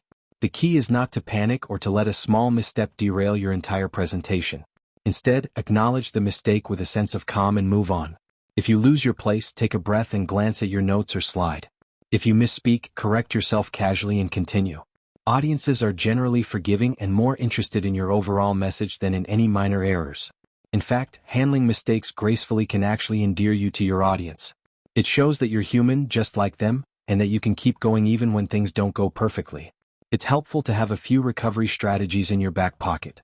If you forget what you were going to say next, you can buy yourself a moment by asking the audience a quick question related to your topic, allowing you to regroup without drawing attention to the slip. Humor can also be a great way to defuse tension. Something as simple as, "Well, that's not how I planned it," can lighten the mood and reset the energy in the room. Remember, it's not about delivering a flawless speech. It's about showing resilience in the face of the unexpected. Every mistake is an opportunity to demonstrate poise and adaptability, qualities that audiences respect far more than rigid perfection. The aftermath, processing feedback and letting go of the post-presentation analysis. Once the speech is over, it's easy to get caught up in the post-presentation analysis, replaying every moment and critiquing every perceived flaw. This self-reflection is natural, especially if you have social anxiety, but it's important not to let it overshadow the achievement of having spoken at all. You've done something challenging, something that most people dread, and that's worth acknowledging. When receiving feedback, focus on constructive comments and let go of overly critical self-judgment. If someone offers praise, accept it graciously. Don't downplay your success or dismiss compliments as mere politeness. If you receive constructive criticism, take it as a learning opportunity rather than a personal failure. Every presentation is a chance to improve, to refine your skills, and to grow as a speaker. Above all, give yourself permission to let go of the need to overanalyze. Not every speech will be your best, and that's perfectly okay. The important thing is that you showed up, faced your fear, and shared your voice. That courage speaks volumes, far louder than any small misstep or awkward pause. Wrapping up. Embracing the spotlight one step at a time. Public speaking is often viewed as the ultimate test of confidence, but it's really about connection. Connecting with your audience, with your message, and most importantly, with yourself. It's an opportunity to step into the spotlight not as a flawless performer but as a genuine human being with something to share. As you continue to practice and refine your public speaking skills, remember that perfection is not the goal, presence is. Be kind to yourself as you navigate the nerves, the mistakes, and the moments of doubt. Each time you speak, you're building resilience, confidence, and a deeper sense of self-assuredness. Keep taking those small steps. Embrace the spotlight not as a source of anxiety but as an opportunity to shine, however brightly or quietly that may be. You have a voice worth hearing, and every time you use it, you're making the world just a little bit better. Chapter 8. Facing Social Triggers. Dealing with Parties, Networking, and Social Gatherings. Social events like parties, networking gatherings, and other large group settings can feel like a minefield for anyone dealing with social anxiety. The prospect of navigating a room full of people, engaging in small talk, and putting yourself out there can seem overwhelming, triggering a cascade of anxious thoughts and physical symptoms long before you even arrive. You might find yourself caught in a mental tug-of-war between wanting to connect with others and the overpowering urge to avoid these situations altogether. But these events, as daunting as they may seem, are not the enemy. They are opportunities to expand your comfort zone, build new connections, and practice being yourself in social settings without the pressure to perform perfectly. The key is to approach these gatherings with a set of strategies that allow you to feel more in control, reduce anxiety, and even find moments of enjoyment. In this chapter, we'll explore practical techniques for managing the unique challenges of social events, from preparing mentally before you go to navigating the room once you're there. The psychology of social gatherings. Why they trigger anxiety. Understanding why social events trigger anxiety can help you reframe your approach to these situations. At the heart of this fear is often a sense of vulnerability. When you walk into a room full of people, you're entering a space where you might feel exposed, judged, or out of place. There's the pressure to make a good impression, the fear of saying something awkward, and the overwhelming sense that everyone else seems to have it all together while you're just trying to keep your anxiety under wraps. These feelings are compounded by the unpredictability of social gatherings. Unlike structured interactions like meetings or one-on-one conversations, parties and networking events have a fluid, unscripted nature. You don't always know who you'll meet, what you'll talk about, or how the night will unfold. This uncertainty can make you feel like you're navigating without a map, amplifying your anxiety and leaving you constantly on edge. But it's important to remember that this sense of vulnerability isn't a reflection of your capabilities. It's a natural human response to being in an unfamiliar environment. Most people, even those who appear confident, have moments of insecurity in social settings. The difference is in how they manage those feelings. By understanding that you're not alone in your anxiety, you can start to let go of the unrealistic expectation that you should feel completely at ease in every social situation. Preparing for social events. Setting yourself up for success. The key to managing anxiety at social gatherings often starts long before you walk through the door. Preparation is about setting realistic expectations, planning ahead, and arming yourself with tools that help you feel more in control. Begin by recognizing that your goal isn't to be the life of the party or to network flawlessly. It's simply to show up and engage in whatever capacity feels right for you. Setting small, achievable goals, like talking to 3 new people or staying for a set amount of time, can make the event feel more manageable. Visualizing the event beforehand can also help reduce anxiety. Picture the setting, the types of people who might be there, and potential conversations you could have. This mental rehearsal can demystify the experience, making it feel less like stepping into the unknown. Think about what you'll wear, how you'll get there, and even where you might feel most comfortable once you arrive. Having these details sorted in advance minimizes the number of decisions you'll have to make in the moment, freeing up your mental energy to focus on being present. It's also helpful to arrive with a few conversation starters or topics in mind. These don't have to be groundbreaking insights. Simple, open-ended questions like, "How do you know the host?" or "What brought you here tonight?" are often enough to get a conversation going. Remember, you don't need to be the most interesting person in the room, you just need to be genuinely interested in the people you're talking to. Another crucial part of preparation is managing your physical state. Social anxiety often manifests through physical symptoms, racing heart, sweating, or feeling lightheaded. So grounding yourself before you enter the event can make a significant difference. Take a few deep breaths, do a quick body scan to relax any tense muscles, and remind yourself that it's okay to feel nervous. You're not alone in your anxiety, and you're taking courageous steps by showing up. Navigating the room, strategies for moving through social spaces. Once you're at the event, the first hurdle is often just getting comfortable in the space. It's normal to feel a rush of nerves when you first walk in, but how you handle those initial moments can set the tone for the rest of the evening. Start by giving yourself time to acclimate. Find a spot where you feel at ease, whether it's near the bar, by the snacks, or at a table with a view of the room, and take a moment to observe. Watch how others are interacting, notice the flow of conversation, and remind yourself that everyone is just people watching and trying to find their place just like you. Rather than jumping into conversations immediately, allow yourself to warm up. Smile, make eye contact, and ease into the energy of the room. If you're feeling overwhelmed, it's okay to take a brief mental break. Step outside, check your phone, or head to the restroom to regroup. These small pauses can help you reset and return to the event with a renewed sense of calm. When you're ready to engage, approach conversations with the mindset that you're simply exploring, not performing. Start with people who seem approachable, those standing alone or in smaller groups. Often, others are just as anxious to connect, and by taking the initiative, you're not only helping yourself but also making someone else's night a little easier. Remember, everyone appreciates a friendly gesture, and most people are more open to conversation than you might think. As you navigate the room, be mindful of your body language. Keep your posture open, avoid crossing your arms, and use gentle gestures that convey friendliness. Even if you feel nervous inside, projecting a sense of openness can help you feel more connected and approachable.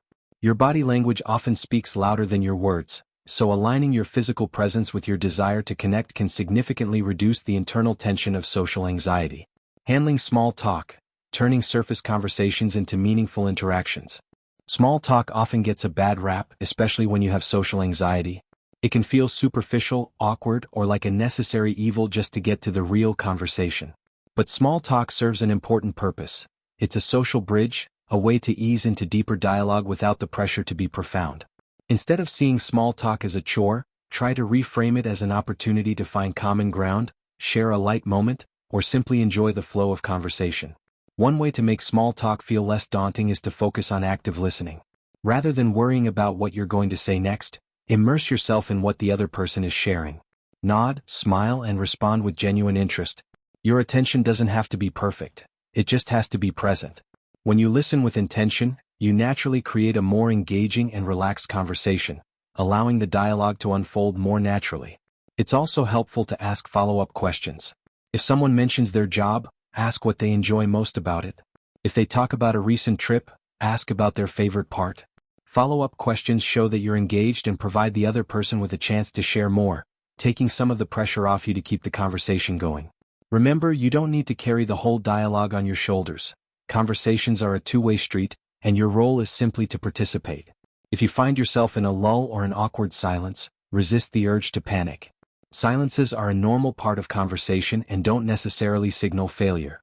Sometimes, a simple smile or light comment about the environment can be enough to keep things moving. And if the conversation naturally comes to an end, that's okay too. You're not obligated to maintain every interaction. It's perfectly acceptable to politely excuse yourself and move on. Dealing with rejection or disinterest, letting go of negative reactions. Not every social interaction is going to go perfectly, and that's okay. There will be times when someone doesn't respond warmly, when the conversation feels forced, or when you simply don't click with another person. In these moments, it's easy to internalize the experience as a personal failure, but it's crucial to remember that social dynamics are complex. Disinterest or rejection is rarely a reflection of your worth. It's often just a mismatch of energy, timing, or personal circumstances. When faced with a lukewarm reception, try not to dwell on it. People have their own reasons for how they interact, most of which have nothing to do with you. Instead of taking it personally, practice a simple mental reset. Remind yourself that you're here to explore and connect, not to win everyone over. Shift your focus to the next conversation or moment, knowing that each interaction is its own experience, separate from the one before. If you find that someone is closed off or not engaging, politely exit the conversation with a warm comment or a thank you, and move on without lingering on what went wrong. Your time and energy are valuable, and not every interaction will be a perfect fit. By letting go of the need for universal approval, you free yourself to enjoy the connections that do click, however brief or imperfect they may be. Celebrating your wins, acknowledging the courage to engage. Every time you attend a social event, strike up a conversation, or simply stay present in a room full of people, you're making progress. These experiences, no matter how challenging, are building blocks of confidence, resilience, and social ease. It's easy to focus on the moments that felt awkward or the conversations that didn't go as planned, but it's equally important to recognize your successes. Celebrate the small wins. The times you introduced yourself, shared a story, or simply stayed a little longer than you felt comfortable. These moments of courage add up, slowly shifting your perception of social gatherings from something to be feared into something to be navigated with a growing sense of confidence. Each event is an opportunity to learn more about yourself, refine your strategies, and build connections that might not have been possible if you hadn't taken the leap. It can be helpful to reflect on your experiences after each event. Consider what went well, what you found challenging, and what you might do differently next time. This reflection isn't about critiquing yourself but about recognizing your growth and making adjustments that support your ongoing journey. By celebrating your efforts and learning from each interaction, you empower yourself to keep moving forward. Wrapping up, finding your place in the crowd. Social gatherings, parties, and networking events are often seen as the ultimate test for those with social anxiety, but they're also opportunities to grow, connect, and expand your comfort zone. Each time you show up, engage, and put yourself out there, you're challenging the narrative that social settings are something to be feared. You're proving to yourself, one interaction at a time, that you can handle whatever comes your way. As you continue to face these social triggers, remember that it's okay to feel nervous, to have moments of doubt, and to experience the occasional awkward encounter. These are not signs of failure, they're part of the process. The important thing is that you're showing up, trying, and pushing back against the anxiety that seeks to keep you small. Keep taking those small steps. Find the joy in the connections you make, however brief. Celebrate the courage it takes to be present in a room full of people. You're not just surviving these events, you're learning to thrive within them, discovering your place in the crowd, and finding your voice among the many. Chapter 9: Online Exposure, Managing Social Anxiety in the Digital World. In today's digital age, social anxiety isn't confined to face-to-face interactions. The online world, with its constant stream of notifications, messages, and virtual gatherings, presents its own set of challenges for those who struggle with social anxiety. Whether it's posting on social media, participating in a video call, or responding to emails, the digital space can feel just as intimidating, if not more so, than in-person encounters. While you might not be physically present, the fear of judgment, misunderstanding, and negative feedback can still loom large, often amplified by the anonymity and permanence of the internet. Navigating social anxiety in the digital world requires a unique set of skills. Unlike in-person interactions, where tone, body language, and immediate feedback guide the flow of conversation, Online communication can feel disconnected and open to misinterpretation. A simple message can be overanalyzed, a comment can be taken out of context, and the pressure to present a perfect online persona can feel overwhelming. In this chapter, we'll explore strategies for managing social anxiety in the virtual realm, turning digital interactions into opportunities for connection rather than sources of stress. Understanding the digital anxiety loop, why online feels so personal. The online world can feel paradoxically intimate and impersonal. On one hand, you're behind a screen, physically removed from the people you're interacting with. On the other, every post, comment, or message feels like it's etched into the digital ether, available for all to see and judge. This sense of exposure can trigger the same anxieties you might feel in person, often intensified by the perceived permanence of your words. The pressure to craft the perfect response, to say the right thing, or to present an idealized version of yourself can create a cycle of overthinking and avoidance that leaves you feeling disconnected and anxious. One of the unique aspects of digital anxiety is the lack of immediate feedback. In face-to-face interactions, you can gauge reactions in real time, see a smile, hear a laugh, or notice a nod of understanding.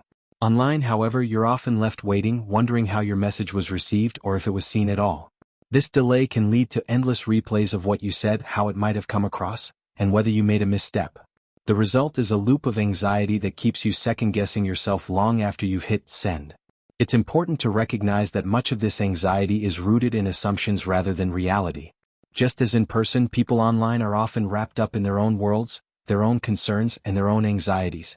They're not dissecting your every word or holding on to every misstep. Understanding this can help you approach online interactions with a bit more grace for yourself, allowing you to participate without the constant fear of judgment. Managing social media. Setting boundaries for healthy engagement. Social media can be a double-edged sword for those with social anxiety. On one hand, it offers a way to connect, share, and stay in touch with people from all corners of your life. On the other, it can feel like a never-ending performance with every post, comment, and like carrying the weight of social expectations. The curated nature of social media often presents an unrealistic standard of how others live, leading to comparisons that can heighten feelings of inadequacy and anxiety. To manage social media in a way that supports your mental health, it's essential to set boundaries. Start by curating your feed. Follow accounts that inspire, uplift, or genuinely interest you, and don't hesitate to mute or unfollow those that trigger negative feelings. You have control over what you consume, and creating a positive digital environment can significantly reduce the anxiety that comes from constant comparison. Be mindful of how much time you spend scrolling. It's easy to lose hours passively consuming content, but this often leaves you feeling disconnected and overwhelmed. Set specific times for social media use, and take breaks when you notice it's starting to impact your mood. Social media is a tool, not a measure of your worth, and the more intentional you are with your engagement, the more balanced your relationship with it will become. When it comes to posting, focus on authenticity over perfection. It's tempting to craft posts that portray an idealized version of your life, but this often adds to the pressure of maintaining a facade. Share what feels genuine to you without worrying about how it will be perceived. The more you embrace your true self online, the more you'll attract connections that resonate with who you really are, rather than who you think you should be. Responding to comments or messages can also be a source of anxiety, especially if you feel pressured to reply immediately or craft the perfect response. Give yourself permission to take your time. Not every message requires an immediate reply, and it's okay to pause, reflect, and respond when you feel ready. Remember, you're not obligated to engage on anyone else's timeline but your own.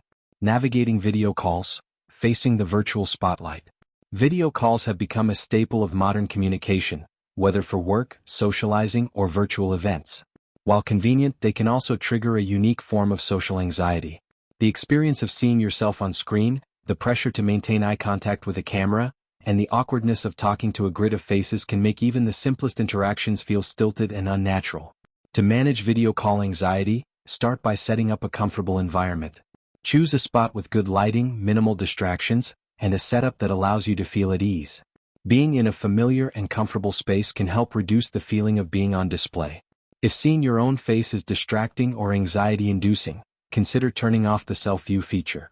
This simple adjustment can make a significant difference, allowing you to focus on the conversation rather than on how you appear.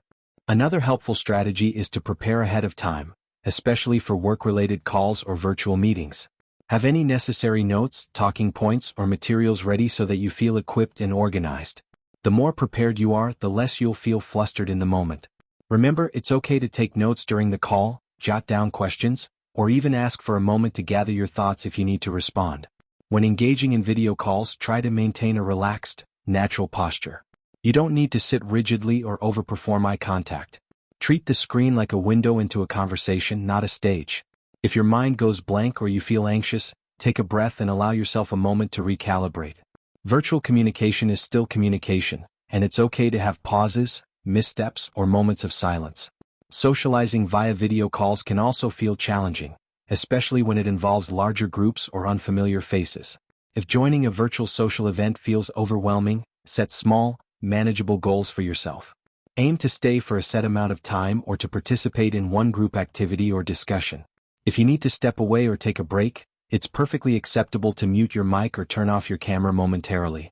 You have the flexibility to control your level of engagement, and that's a powerful tool for managing anxiety. Handling negative online interactions. Reclaiming your digital space. Negative interactions online, such as critical comments, disagreements, or misunderstandings, can trigger intense feelings of anxiety. The impersonal nature of digital communication can sometimes lead to misinterpretations, escalating what might have been a minor issue into a source of stress. When faced with negative feedback, it's easy to spiral into self-doubt, questioning your actions and replaying the interaction in your mind. The first step in handling negative online interactions is to take a step back. Resist the urge to respond immediately, especially if you're feeling emotional or defensive. Give yourself time to process and decide whether a response is warranted. Not every comment needs to be addressed, and sometimes the most powerful action is to simply let it go. Your mental well-being is more important than engaging in a fruitless back and forth.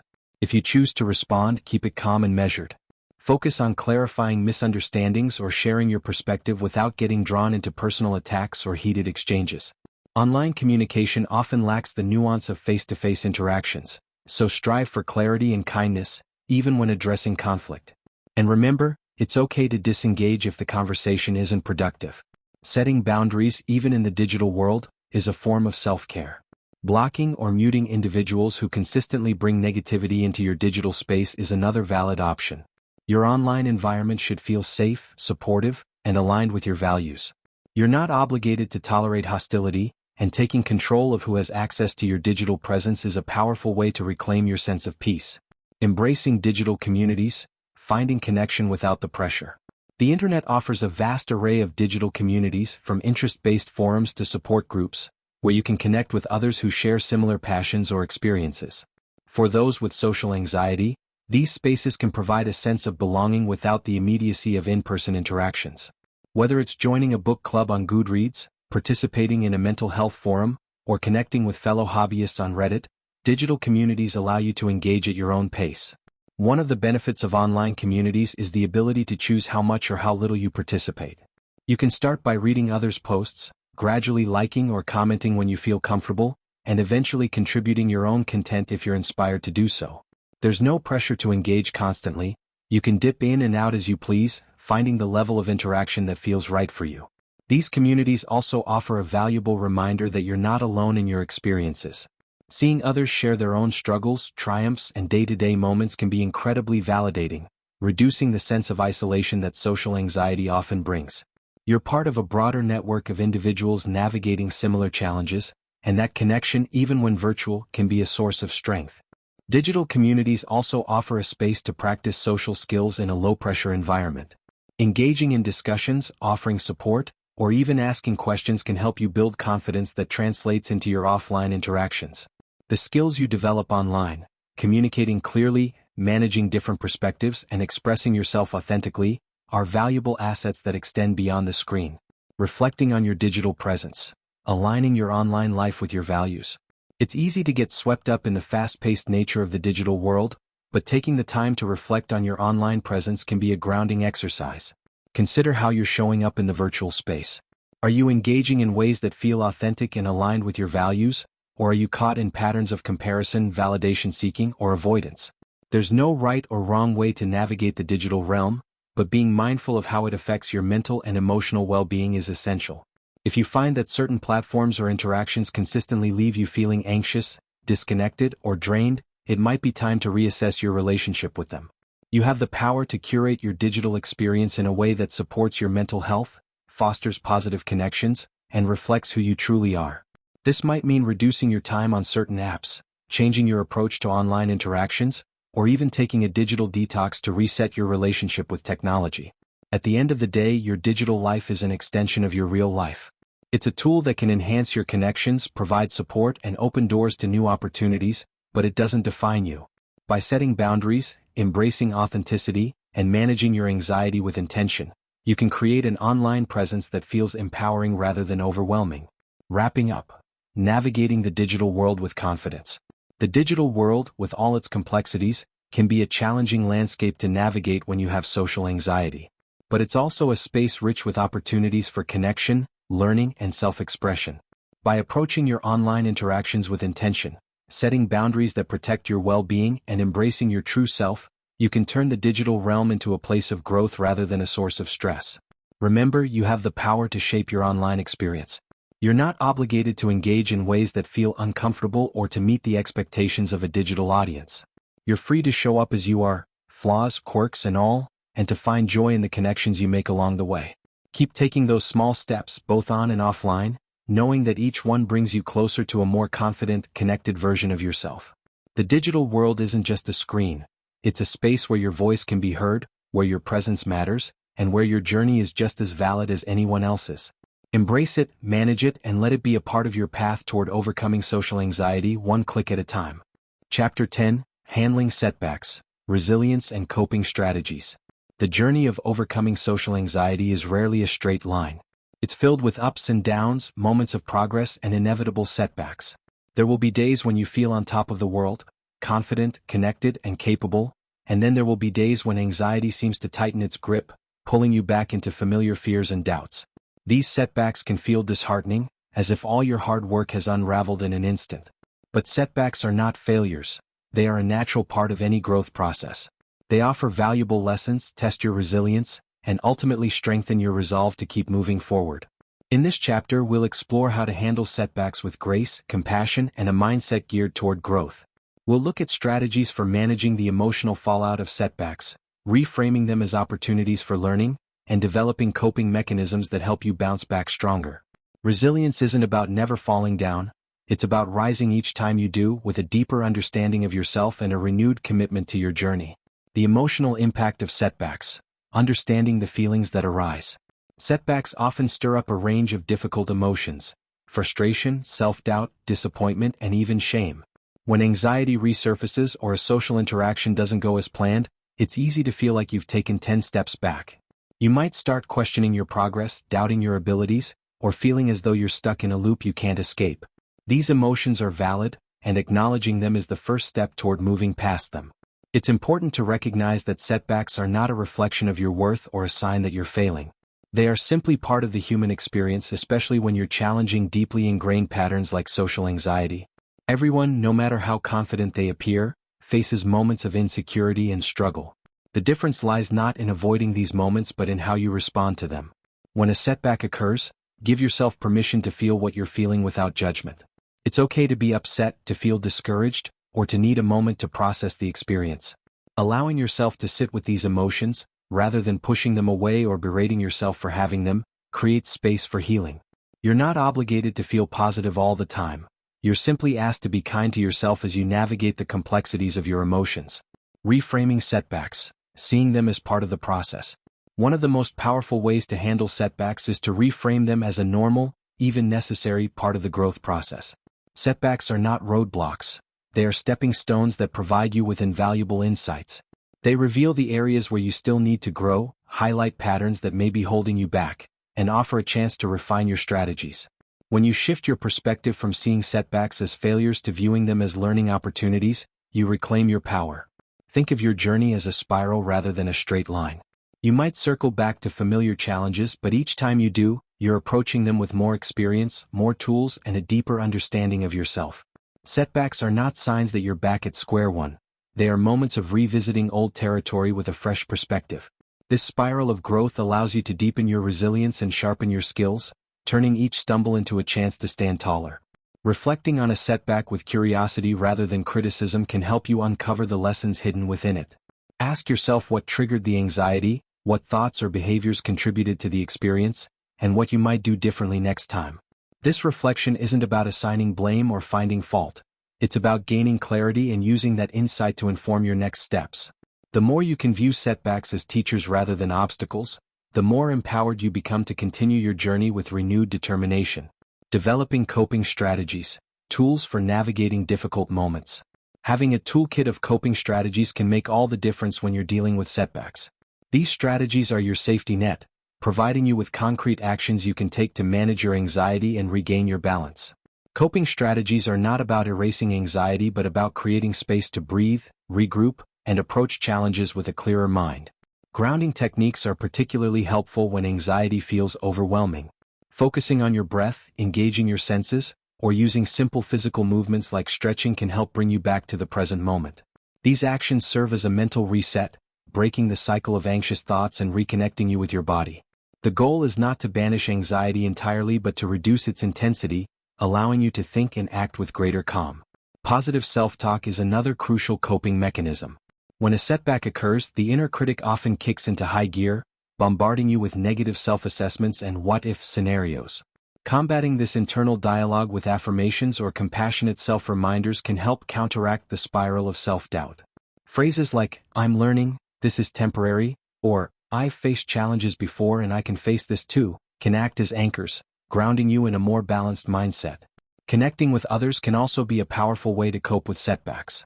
Sharing your experience with a trusted friend, therapist, or support group can provide validation, reduce feelings of isolation, and offer new perspectives. Sometimes, simply hearing someone else say, "I've been there too," can make a world of difference. You're not alone in your struggles, and reaching out can remind you that setbacks are a shared human experience, not a personal failing. Allow yourself to take breaks when needed. It's okay to step back, rest, and recharge without feeling like you're abandoning your progress. Pushing through anxiety when you're depleted can often lead to more setbacks, so listen to your body and mind. Rest is a crucial part of resilience, and taking time to care for yourself doesn't mean you're giving up. It means you're giving yourself the resources you need to keep going. Practicing self-compassion, being gentle with yourself in difficult times. Self-compassion is one of the most powerful tools you can cultivate on your journey to overcoming social anxiety. It's about treating yourself with the same kindness, understanding, and patience that you would offer to a friend. When setbacks occur, the instinct may be to criticize yourself harshly, to replay the situation in your mind, and to dwell on what you should have done differently. But this self-criticism only deepens the pain of the setback and makes it harder to move forward. Practicing self-compassion means acknowledging that you're doing your best, even when things don't go perfectly. It's about recognizing that setbacks are part of the human condition, not a personal indictment of your worth. When you speak to yourself with gentleness, saying things like, "This is hard but I'm still trying," or "It's okay to struggle, I'm learning," you create a supportive inner environment that fosters resilience.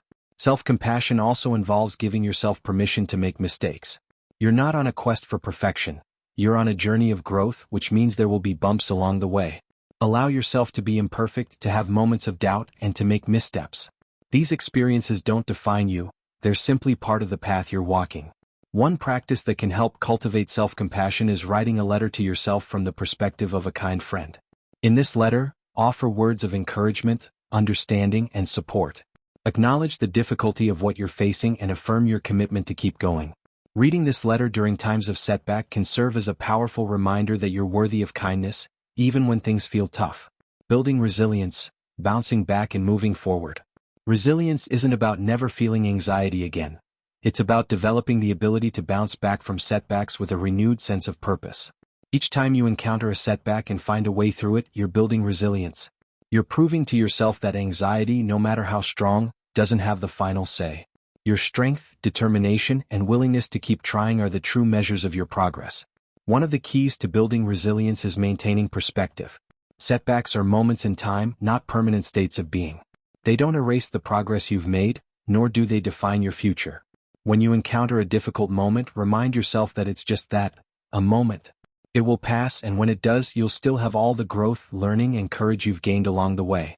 Setting small, manageable goals can also help rebuild confidence after a setback. Rather than trying to tackle everything at once, focus on one step at a time. Each small success reinforces your resilience and helps you regain momentum. Celebrate these victories, no matter how minor they may seem. Every step forward, no matter how small, is a testament to your resilience. Keeping a resilience journal can be a valuable tool for tracking your progress. Write down your setbacks, how you handled them, and what you learned from each experience. Document your coping strategies, moments of strength, and the insights you gained along the way. This journal becomes a living record of your journey, filled with evidence of your ability to overcome challenges. When future setbacks occur, you can look back on these pages and see just how far you've come. Embracing the journey, setbacks as stepping stones to growth. Setbacks are not the end of your journey, they are part of the process that shapes you into a stronger, more resilient version of yourself. Each time you face a challenge and rise to meet it, you're reinforcing the belief that you can handle whatever comes your way. The road may be uneven, but it's also full of potential for learning, growth, and self-discovery. As you continue to navigate the complexities of social anxiety, remember that resilience isn't about being unbreakable, it's about being flexible. It's about bending without breaking, adapting to change, and finding new ways to move forward when old patterns no longer serve you. Your journey is uniquely yours, marked by your courage, your setbacks, and the countless small victories that make up your progress. Keep taking those steps no matter how small. Keep showing up even when it's hard. And most importantly, keep believing in your ability to grow, adapt, and thrive. Setbacks are not setbacks at all, they are stepping stones that carry you toward a brighter, more confident future. Conclusion: reflecting on progress and planning for the future. Reaching the end of this book is not the end of your journey with social anxiety, it's a significant milestone and an ongoing process of growth, understanding, and self-compassion. As you've moved through each chapter, you've been equipped with practical tools, new perspectives, and encouragement to face your fears, take small steps, and embrace the moments of progress, however subtle they may seem. This journey has not been about eliminating anxiety altogether but about learning to live with it, to manage it, and to build a life that isn't limited by fear.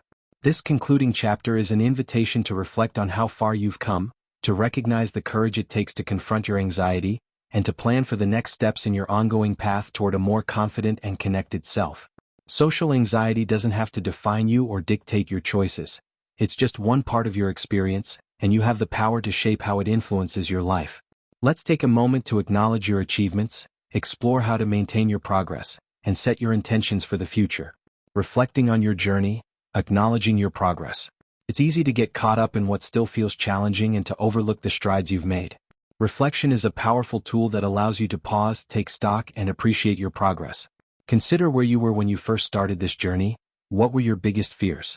Which situations felt impossible to handle?